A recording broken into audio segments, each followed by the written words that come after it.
Salute folks, this is Kaiphas and welcome to Kaiphas Reads. On today's episode, Kaiphas reads White with Red. A man went to a hotel and walked up to the front desk to check in. The woman at the desk gave him his key and told him that on the way to his room there was a door with no number that was locked, and no one was allowed in there. She explained that it was a storeroom and that it was out of bounds. She reminded him of this several times before allowing him upstairs, so he followed the instructions of the woman at the front desk, going straight to his room and going to bed.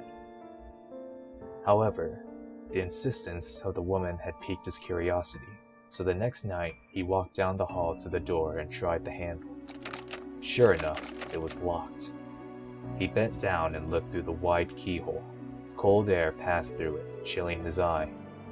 What he saw was a hotel bedroom like his, and in the corner was a woman whose skin was incredibly pale. She was leaning her head against the wall, facing away from the door. He stared in confusion for a while. Was this a celebrity? The owner's daughter? He almost knocked on the door out of curiosity, but decided not to.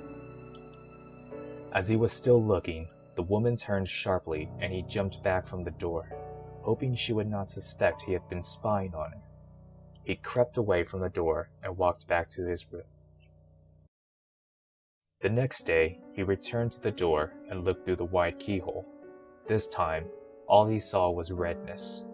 He couldn't make anything out besides a distinct red color, unmoving. Perhaps the inhabitants of the room knew he was spying the night before and had blocked the keyhole with something red. He felt embarrassed that he had made the woman so uncomfortable and hoped she had not made a complaint with the woman at the front desk. At this point, he decided to consult her for more information. She sighed and said, "Did you look through the keyhole?" The man told her that he had, and she said, "Well, I might as well tell you the story of what happened in that room. A long time ago, a man murdered his wife in there, and we find that even now, whoever stays there gets very uncomfortable. But these people were not ordinary. They were white all over, except for their eyes, which were red."